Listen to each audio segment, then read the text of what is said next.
All right, Marcel, they had the edge in the first half. What happened to the USA in the second half? Let's go. Break. Got complacent, man. Wow.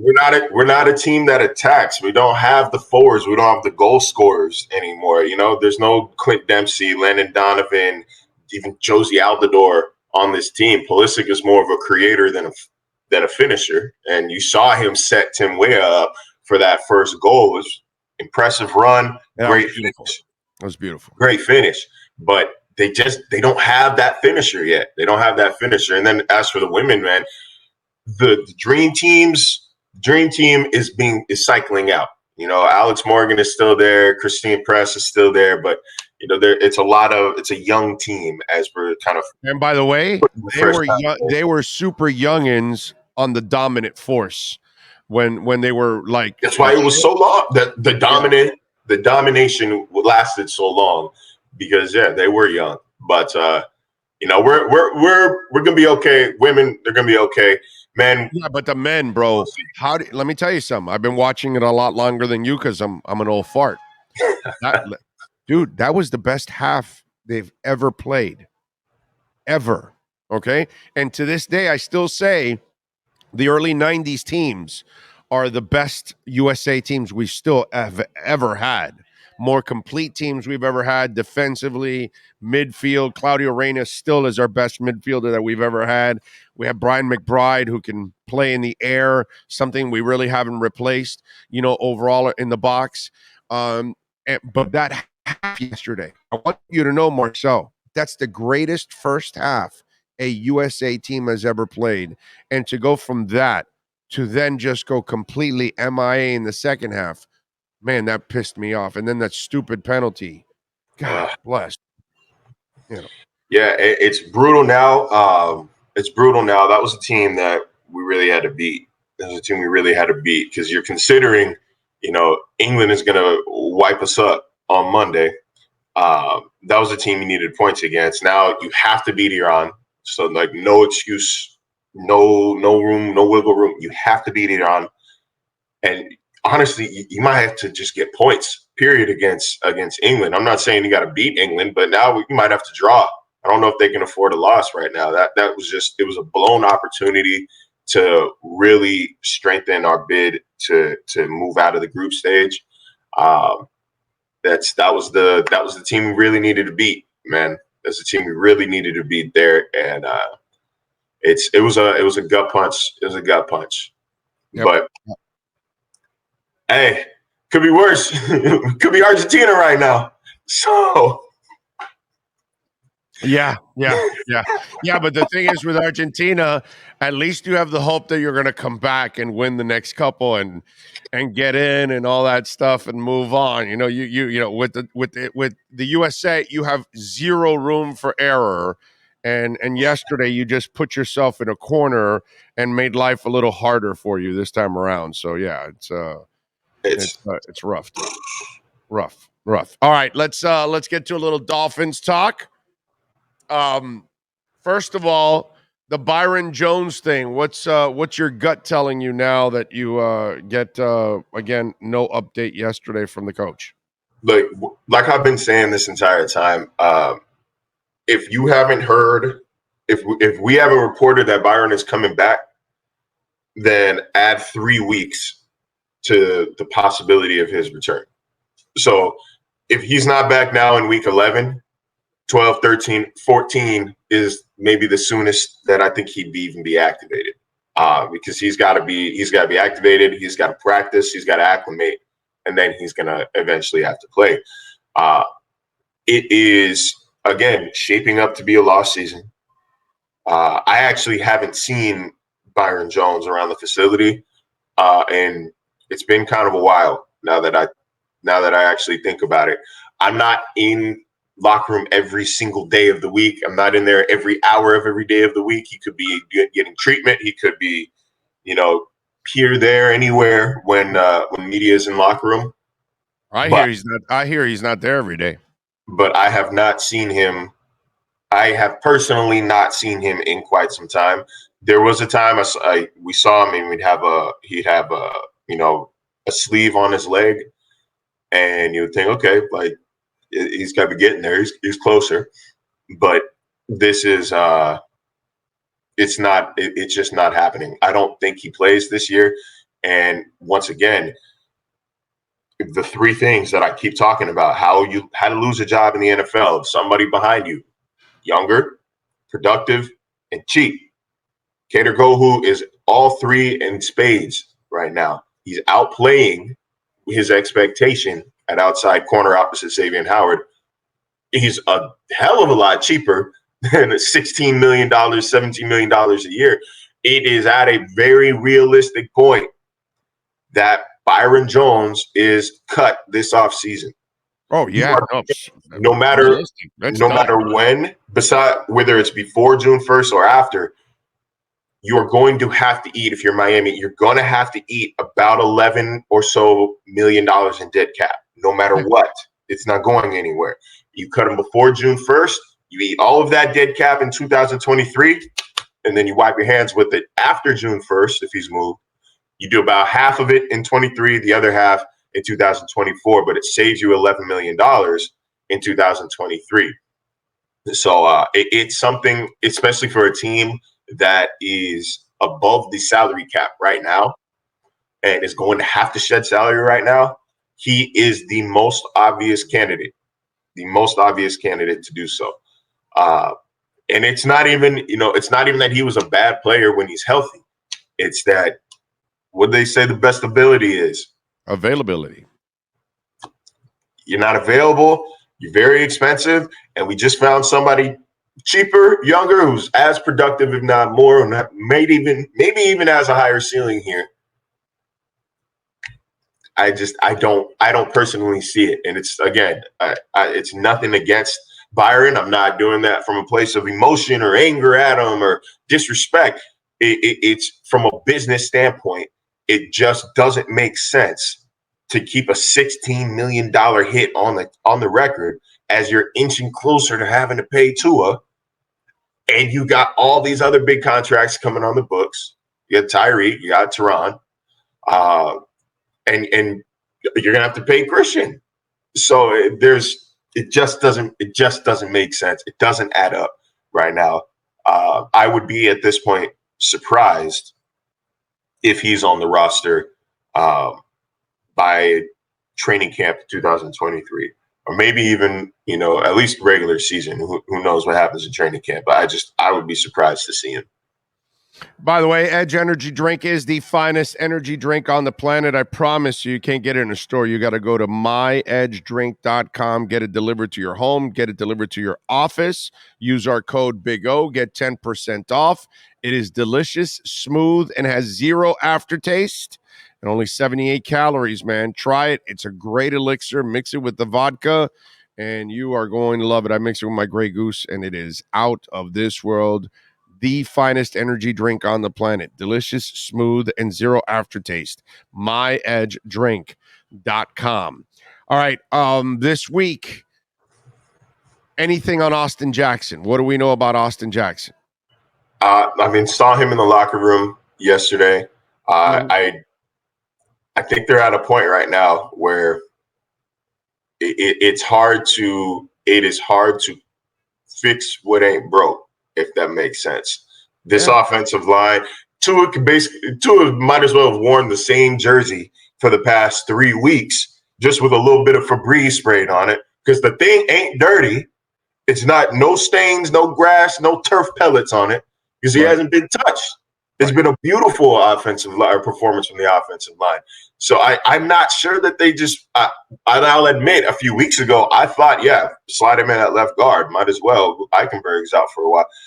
I think they're at a point where, look, this is working. Low threshold to put Jackson in the game. I think if they start to struggle, then insert him back in. Obviously, if there's an injury at guard or tackle, he's an easy replacement. But it is hard to argue against playing Brandon Shell and Robert Jones there at right tackle and left guard. I think that this line has been solidified. Ironically, we knew that. We knew that coming in, right? Because the first 6-7 weeks of the season, when you looked at pass block win rate, when you looked at pressures allowed, Armstead, one of the best in the league. Carter Williams, one of the best in the league. Rob Hunt, one of the best in the league. Liam Eichenberg, Greg Little, bottom 10 in either category. Both those guys got replaced, and oh my God, the line got better. So like we knew that this was possible. We knew what happens when you replace the weak links in the line. So it shouldn't be that big of a surprise, but it is, again, it is hard to fix what is not broken. And right now, the offensive line ain't broke. It's not broke. Although, look, man, if you did want to just keep Austin in game shape and keep him, loose and ready to go, put him in against Houston at some point when you're up by 64 in the second quarter. You can put him in. I'll give you something that now that you have Jackson healthy, that I think you could see, down the line, you could see a lineup in short yardage situations where they're going to bring Austin Jackson in as a sixth lineman. That, I think, is something now that gets on the table. I don't think Austin will be starting because exactly of what you said. They've been playing so well now. It'd be absolutely asinine to make a change right now, especially this last. I understand that Cleveland sucks, but brother, that line played fantastic, and they blocked the crap out of them. And I think, and this week is another great week to about the Cleveland-Houston stretch here in 3 weeks is that now your line is turning the corner. Now you're getting to work on that running game with Wilson now being added, and those games coming up now, the San Fran, the Buffalo, all these kind of games, you're going to need a running game going into December and possibly January. So I think this is an absolutely perfect time to work on that running game. You can't make any changes, but if there's a change or an addition that I would add to their formation is short yardage, goal line. I would not be surprised if they want to bring in a real power lineup and they bring in Jackson now to be like the sixth lineman in a short yardage situation to try to get an advantage. Let's say, and let's not disrespect Cleveland too much. Let's not write them off too much. Because there's Myles Garrett and Jadeveon Clowney were still very much active for that game. No, I get it. So that is a good performance against what should be a very good Cleveland pass rush. I literally had to ask Daniel Oyefusi after the game. Said Myles Garrett played, right? Like Myles Garrett was active, right? Like I didn't miss anything. I wasn't, late or I wasn't on the phone or in the bathroom when they announced he was out. He played. He just wasn't visible. And so like it was a great performance. This is another time to this Sunday. It's another opportunity to get the run game loose. Houston's the worst run defense in the league. They're the worst team in the league, but specifically they're the worst run defense. Worst run defense in the NFL. Cleveland, I think, was 30th entering that game as well. And that's why they've given up crazy yardage to Miami and then Buffalo in back-to-back weeks. Neither team specifically runs the ball particularly well statistically. So, yeah, it's an opportunity because when you look at this final stretch after the Houston game, it's the one we've been talking about since April. Since April, we've been talking about what this stretch is going to mean. This is the one. Right. This turns the boys into men. This turns, I don't know what a baby dolphin is called, but it turns the baby to an adult dolphin right now. When you got to go to San Francisco, to LA, to Buffalo, and back to back to back weeks, man, then you gotta face Green Bay at home. Which, look, as long as 12 is playing, I can't write Green Bay off. I don't care how bad they've looked. You got to go to New England, who they're not a world beater, but at New England, at Gillette, that's going to be a tough game. By the way, you can't write the Dolphins off as long as Uno's playing too. Okay. At this point, no, you can't. It's going to be a good game. It's going to be a good game. And then you got the Jets at home to end the season. That might get flexed, man. That's Sunday Night Football. Yeah. That might be for the division. The only thing I know Rodgers is Rodgers, but I don't fear that team. That's my problem with that. Mhm. I could fear Rodgers if he had the help, but I don't think he has the help in order to win. And that's the only reason why I don't fear. That's a bad football team right now, the Yeah. Green Bay Packers. They're a bad football team. Rodgers is a badass, and maybe he's not a good leader. This is Because this it there's looks like to me like he's lighting that place on fire as he's walking outside the house. I mean, he's an arsonist if I've ever seen one right now. Okay, I gotta be honest. That's what I'm seeing. there's a few teams in this NFL, and we saw one on Sunday night. We saw one on Sunday night where I just don't care how decimated they are, as long as their quarterback is playing. They've got a shot to win. Mahomes is the king, the crowning jewel of that argument. He had nobody at wide receiver. Yeah, Travis Kelce, but nobody at wide receiver. 2 running backs hurt, and didn't skip a beat. Then you would never have been able to tell. You would have thought, okay, that's been their starting lineup this whole season. So I can never count the Chiefs out. And yes, I can't you can't count the Dolphins out if Tua is playing, because they haven't lost when Tua plays and finishes. Yeah, Like and they got Andy Reid, bro. And they get Andy Reid counts. He's got Mike McDaniel. I mean, Matt LeFleur. I understand that Matt LeFleur. It's a fun name to say and all that stuff, but Matt LeFleur has not earned the respect that Andy Reid has. He got Alex Smith to play with balls, and that's pretty hard to do because his BB's never dropped until he got to Kansas City. And again, and the Dolphins have Mike McDaniel, who, man, I have friends around the league who text me or I talk to on phone, I game with, that are saying, like, hey man, he's a genius. I think he's already the best play caller in the league. People I respect telling me they think that McDaniel is the best play caller in the league. No, right? I can understand that right now, how he's doing the things that he's doing, that people have that kind of respect for him. Yeah, that's the difference between what's gone on with LeFleur and McDaniel. With LeFleur, you've got a Hall of Fame quarterback, so you're not going to get the same kind of love, even if you were good. But when you're developing a young quarterback and developing an offense that's never done anything like this, and all of a sudden you do it, McDaniel has to get all the credit because it was never here before he got here. So before this year, the Dolphins hadn't had a top 10 offense since 1995. I know. I was there. The longest streak in the NFL. Drought in the NFL. So yeah, like it's funny. I talk about this a lot. The sports world, we're like so obsessed with attributing all the credit and all the blame on one entity. You know what I mean? Like, oh, it's Tyreek. It's Tua. It's Mike McDaniel. That's the reason why they're good. No, it's all three. It's all three. Oh, and Chris Greer. It's Chris. Like, you can't just like point at one entity and say like you're 100% responsible for what's happening on the field. Like, it really is. It's football, dude. Like, it's a team. It's a total team effort. It's a total team effort. This isn't high school where if you have the best athlete, you put him at quarterback and he'll probably win you a bunch of games. You're not throwing Derrick Henry in against, future accountants. Like, this is the NFL. So it has truly been a team effort. It was they just haven't made a lot of mistakes. Every step of the way after the Brian Flores firing, they haven't made a lot of mistakes in moving forward. They nailed the coaching, the head coach. They nailed the staff.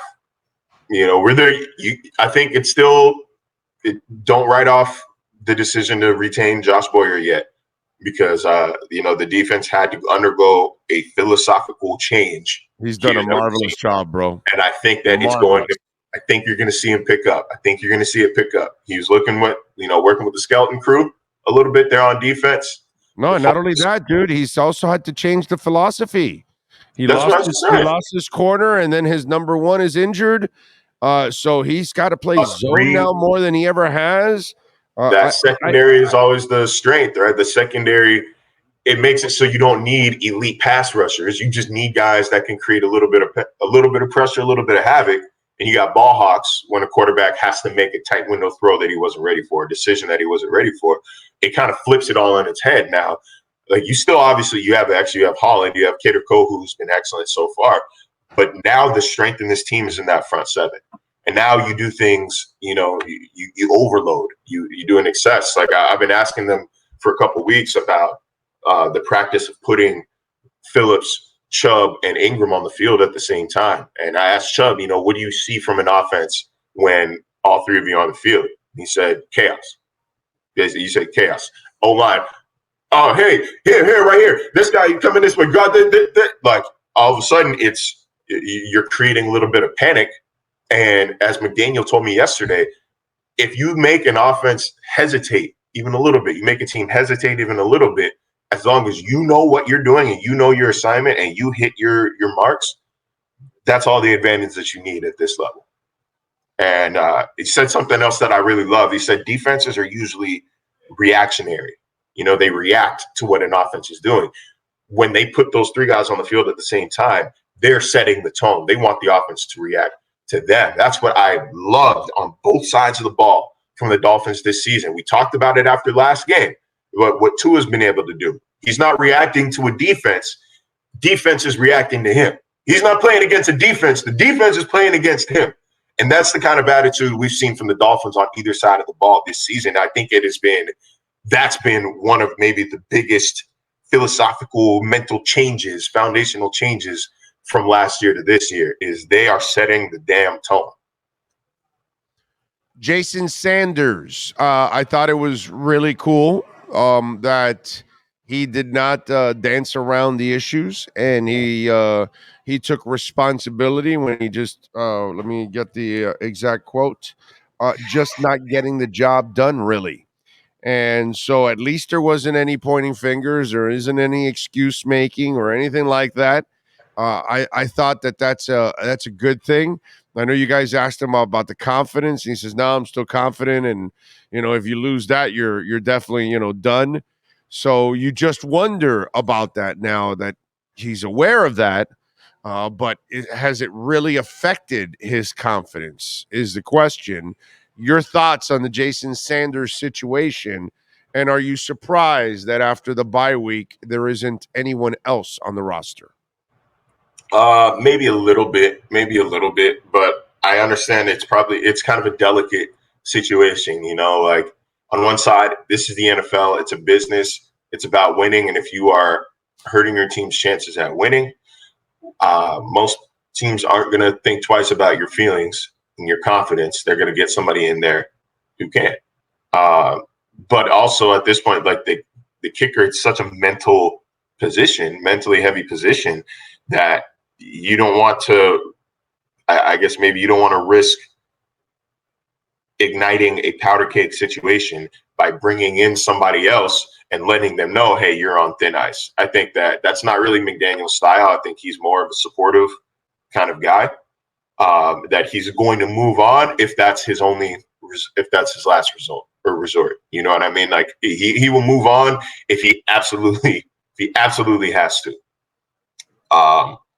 And we'll see, like, if he costs – the thing about Sanders' kicks, they haven't themselves, by themselves, cost the Dolphins a win. You could say, if he hits that kick against the Jets, things would be probably different. But it's not like, they lost by 2 and he missed a field goal. You know what I'm saying? It's not like they lost by 1 and he missed an extra point or something like that. They haven't themselves been the reason why the team loses. If that changes, if that happens, Michael, I'm Marcel, not Cam. If that happens, then I think you do have to move on, because it's too tight of a window here. It's too tight of a race in the AFC. They're in the damn hunt for the number 1 seed right now. Yeah. And every game counts. And if your kicker isn't getting it done in the regular season, and he's costing you wins in the regular season, there's little reason to trust that he won't do the same when the games literally count, when it's literally win or go home come January. By the way, party at my house in Arizona, Super Bowl week. All right, Zach Wilson. What do you think about baby. that? What do you think about baby? Thank God. Oh, I hosted game night on ESPN Radio the night on Sunday night, and I could have spent an entire hour talking about Zach Wilson. Stephen A. said it best on First Take. Right now, Zach Wilson is trash. He's a boy playing a man's game. He's not making reads. He's not setting his feet. He's playing lazy. He's not taking accountability for his actions after the game. Don't get pissy with the media. Who told Stephen A. to say it? Because he knows nothing about football. But go ahead. Don't get pissy with the media when they're giving you an opportunity. All right, look. You've heard other quarterbacks, play poorly in a team's loss and say, "Yeah, that was on me. I played badly. Like I let the team down. We're not going to win when I play like shit." Jack Wilson, your defense let up 3 points. You guys were only able to score 3. Do you feel like maybe you let the defense down a little bit? And I get it. It's kind of a leading question. But to just no. He didn't. He scored. He got I think he got an old lady's number on the sidelines there. He scored. I mean, Zach is scoring off the field. He doesn't need to score on the field. I think he's 4 for 11 for 12 yards. It's productive. 4 for 11 for 12 yards in the second half. 2.77 inches per play, buddy. Make sure you get that shit right there. Look, man, 2.77 inches. I'd like to see that little wuss go through the 2 years that Tua had to endure with that scum named Flo. Okay, the crazy thing is, tolerate those 2 years. The crazy thing is, Zach Wilson has a better team around him right now than Tua did the past 2 years. Most people. He has a better team around him. That is a better constructed team around him than Tua had last year or his rookie year. Tua did not have Garrett Wilson and a lot more. I got the Herbert bitches yesterday. Well, no, did you see Herbert's got injuries? I'm like, dude, he still has Eckler. Better than anything Tua had the first 2 years. He still had Keenan Allen on the field the other night, who had 95 yards, and he's a Pro Bowl type of wide receiver.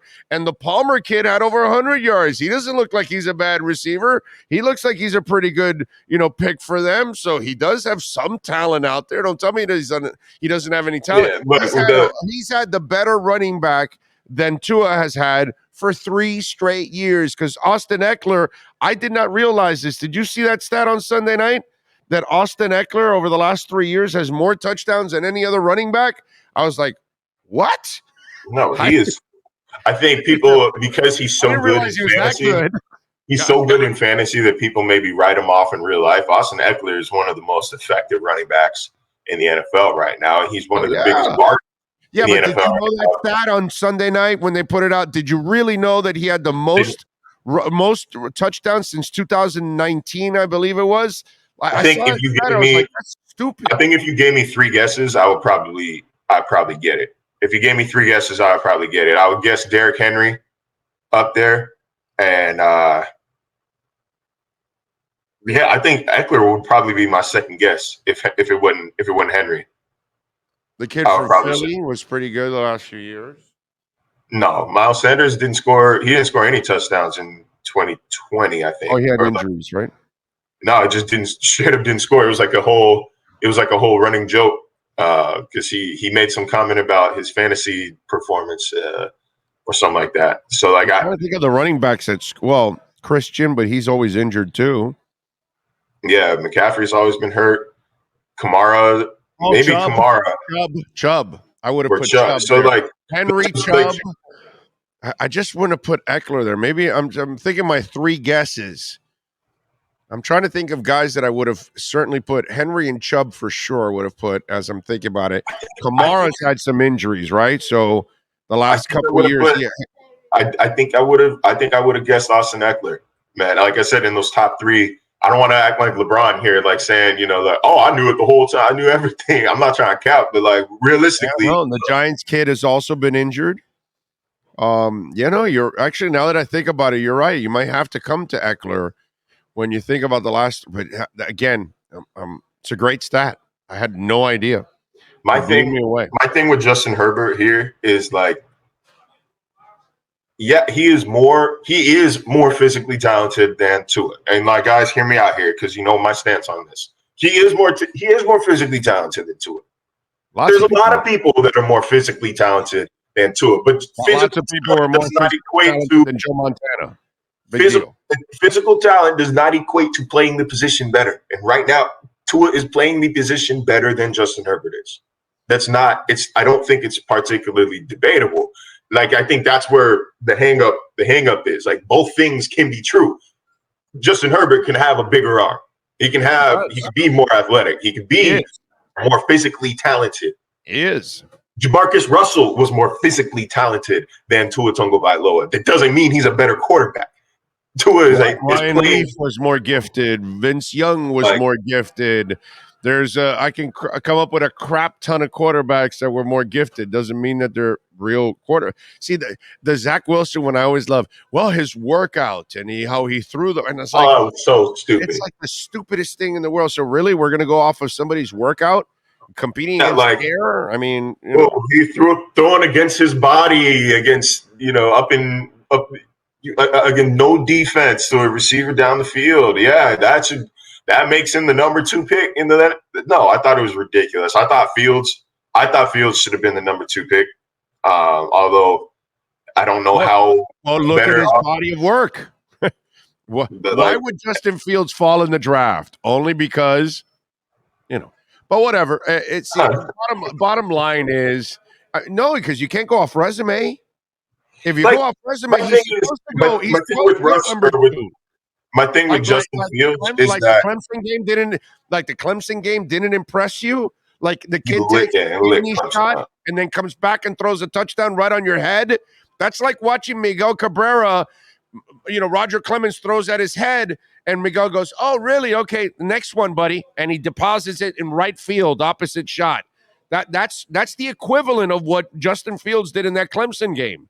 Taking that kidney shot and then boom, right there, touchdown on the next play. My thing about Justin Fields was that even if he was slow to develop as a passer, he had an elite trait, an elite skill to fall back on. Right. He would still be able to run the football without help and talent around him. He could still generate offense by himself.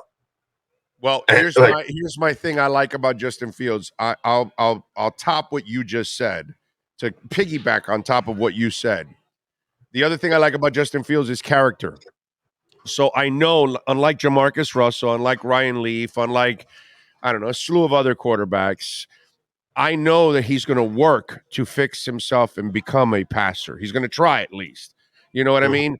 I know Johnny Manziel's not, bro. He's going to worry about going to party and he's going to worry about, going and out and hanging out or whatever and BS. There's certain guys that got crap in their heads, like a lot of us at that age. And very few are mature. Justin is one of those guys that I know he's not a polished passer. I get that. But the skill set is there. So all you got to do, does he have the work ethic? Great. Now I've got a shot. If he doesn't have the work ethic, then we're done. We're screwed. You're never going to get there. But that's what I love about Justin Fields, that he has the character, the determination, the fight, all of that. Now, I will say this. He still has to work on beating people from the pocket because you saw the shoulder injury this week. You're not going to win this way. Your career will not end up the right way if you're a running quarterback first. So that's the one thing that he has to work on still. But he has the work ethic. So I trust him to try to become that guy. Yeah, he's got the arm talent. The processing is where I feel like he needs to improve the most. But again, he has an elite skill to fall back on. Zach Wilson has none of that. He doesn't have the processing. He's got arm strength, but who cares? If you're in the NFL, you can throw the damn ball. So I'm not that impressed by it. Like the decision, as I said it on Twitter right after it happened. Surrender football has consequences. 3rd and 1, as they're trying to drive and get in the field goal position. 3rd and 1, 25 seconds, 30 seconds left. He throws short of the sticks. And not just short of the sticks, behind the line of scrimmage. And they're forced to punt. Right. Surrender damn football.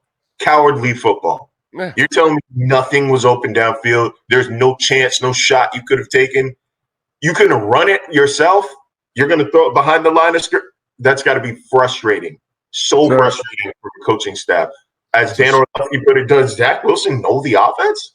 Are we 100% sure that he knows the offense that he's been playing in for 2 years? Because I don't think he does. I don't think he does. I don't think he has it. I don't think he starts next week. I think by the time week 18 comes around, the Dolphins are playing Joe Flacco. Well, you got to have an assassin's skill set and mind in the NFL to play quarterback, because your windows are going to be small and tight, and you're going to have to anticipate them, and you're going to have to hit them. And if you're not aggressive and you're not willing to attack them, and you're waiting for the sliding glass window to come, this is the NFL, bro. Once in a while, that's going to happen, and you're going to have the easy throws, but a lot of them are going to be hard, and you're going to have to anticipate them, and you're going to have some guts. And that kid, I don't know if he even has the work ethic to be that. You know what I'm saying? When you look at our guy, you can tell that he's a complete assassin when it comes to that, and when it comes to reading the defenses, that's the other thing that guy excels at. And when I look at Zach, I look at a party kid, bro. Is what I look at. I look at Johnny Manziel with a little bit more athletic ability. That's what I see. I see a taller version of Johnny Manziel. Just, a spoiled kid is right. Spoiled, pampered kid. Right. That's it. And what was Johnny Manziel? Same thing. Same thing, dude. Got by with athletic, and you can get by with athletic ability in high school and college. In the NFL, you're not going to get by with athletic ability. You got to have the mindset. Marcel, what are you working on this week so folks can check you out, my friend? Yeah, a little bit more on the Bradley Chubb, Jalen Phillips, Melvin Ingram piece. Working on relationship between Jalen Waddle and Tyreek Hill, and also story on Alec Ingold, who was presented a national award in Washington, D.C. last week for his work with the U.S. Adoption Agency. Man, good stuff here. Working on all that. Parting stance. A lot of people have taken to Twitter to pull receipts on analysts who they thought were wrong about Tua. And while, I'm not against, I told you soing, there's an extent, to an extent. Don't harass people. Don't be assholes. I'm tired of getting, I'm tired of seeing, things go what I think is overboard at people. Right. Specifically with Mina Kimes. I know that there's a lot of, she liked Justin Herbert. She thought Herbert is better than Tua. A lot of people did, man. A lot of people did. To be fair, nothing the last 2 years. And, you're going to argue with me? We got to save the actual argument for some other time. Nothing the past 2 years suggested that Herbert wasn't the better quarterback. Like Tua has changed the narrative this year. Physicals. That's all. It was it really, in the end, dude, it's just the problem I have with the whole Tua situation, and what still gets me riled up, were the absolutes. You and Cam were never the absolutes, but many others were. No, he can't play. No, he can't do it. No, he's not tall enough. No, he's not doesn't have good strong enough arm. And those were the people. Not the. I don't have a problem with somebody saying, yeah, I got to see it. He's got to develop into this. I got to see him stay healthy. The wait and see people, that should be for every player. But I think the problem with the Tua situation was that there were so many absolutes, and too many people came out and ended his story before it was ever written. And those were the things that I don't disagree. Those were the things that set me off personally. I don't disagree. But I talked to Mina a lot. And she was an absolute. She wasn't an absolutist. That's the thing. Like I'm not going to go through our text and read them off, but like the story that I wrote about him last year, she very much said, hey, look, you get another year. Like everybody knows that offensive line was horrible, but you can see with some quarterbacks that even when their line is bad, that they just don't have it. Look at Davis Mills. Look at Zach Wilson. Like you can see it. She said, that's not Tua. Like in fact, it's impressive that he's shown improvement despite his line getting worse from year 1 to year 2. She even said improve the situation around him in 2023 and then make a decision. That was always her stance. I think that arguing against Emmanuel Acho, maybe I got her mixed up with Rossini, but I'm pretty sure one of those two were absolutes. I think I don't have time to go back and look at their audio. I'm telling you, I swear I could remember on NFL Live, absolute, like, yeah, no, he's not the guy. And to me, those are the people that I like to go after myself. You know, because my problem is, and I've gone through this before over the years, you get in love with somebody's physical talents, and that doesn't mean shit to me. And I keep telling, we went through this with Tannehill, and I keep telling people, it doesn't matter, bro. Look at his brain. When things go awry, it scatters. And it just, he's not that guy. And there's lots of quarterbacks like that when all hell breaks loose, they don't have the composure to stay there with it. And that's, to me, is better than, that's the better trait than any other physical trait that's out there. You got to have that composure. I think, and the last thing I'll say is it's the almost interceptions, the near interceptions thing. I think that came about because Emmanuel Acho started his Tua over Herbert argument right after the Steelers game. And yes, he did say something along the lines of, hey, I just watched him almost throw 4 interceptions. Which is stupid. Everybody does that. Everybody does that. The thing that tripped me out, the thing that, like, I think people got to look in the mirror and ask themselves why they go so hard at that. I mentioned the near interceptions on 2 separate occasions in my writing, in my work. I've received 0% of that vitriol. Because you've never been an absolute, dude. Like you were never an absolute. If you were an absolute, I would bust your balls like I bust Poop Arts, like I bust Joe Shad's balls, like I bust Omar's balls. Because two things are true. Two things are true with that Steelers game, though. One, this wasn't like, they weren't near interceptions, as in like that was a bad pass. He sailed that one. It was like legitimately 4 of them were drops. It wasn't like a 50-50, maybe debatable.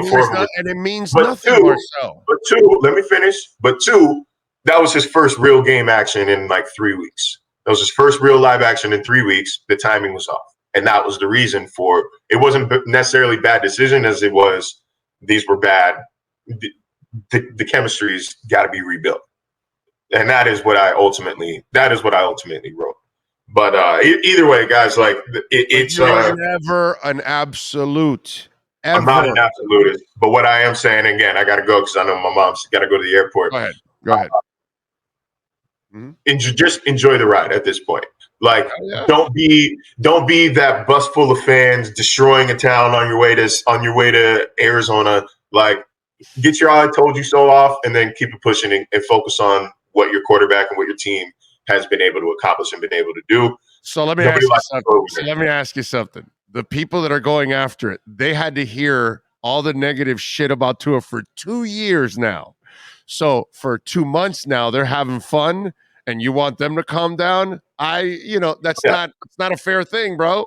It's not. You can't pound the shit out of somebody for 2 years. I'm only gonna pound you for a couple months. No, what the best feeling in the world is? It's not getting to say I told you so. It's knowing that people were wrong. Yeah. I mean, people who told me that I had an ex-girlfriend tell me that I would never make it out of Greenville, South Carolina.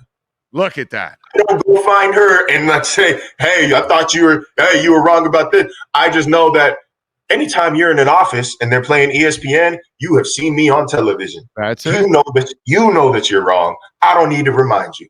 That's where I'm at with this. Send her a text. People who are wrong, they know that they're wrong. You ain't got to tell them. You don't got to tell them. You can just smile, kick back, and watch what you known was true all along. Disagree. Send her a text. If you're going to clap at anybody, Mike Florio this offseason said the only way you fix Tua is that's the most disrespectful thing I've ever seen anybody say about Tua. And that deserves this energy. He's a complete ass clown that needs to be. That deserves the energy. No, That 20 deserves the years. energy. No. Go after Florio for 20 years for this.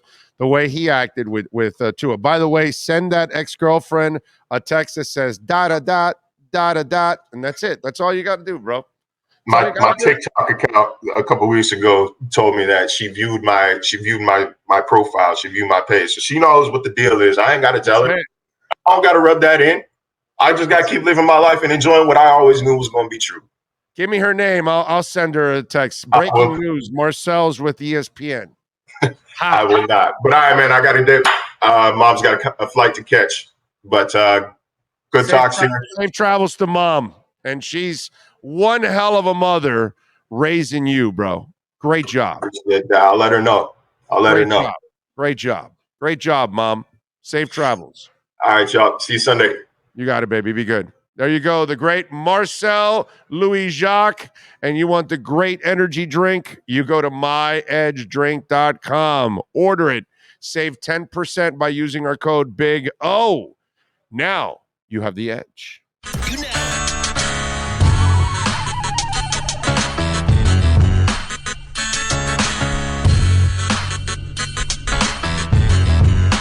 This is the Big O Show.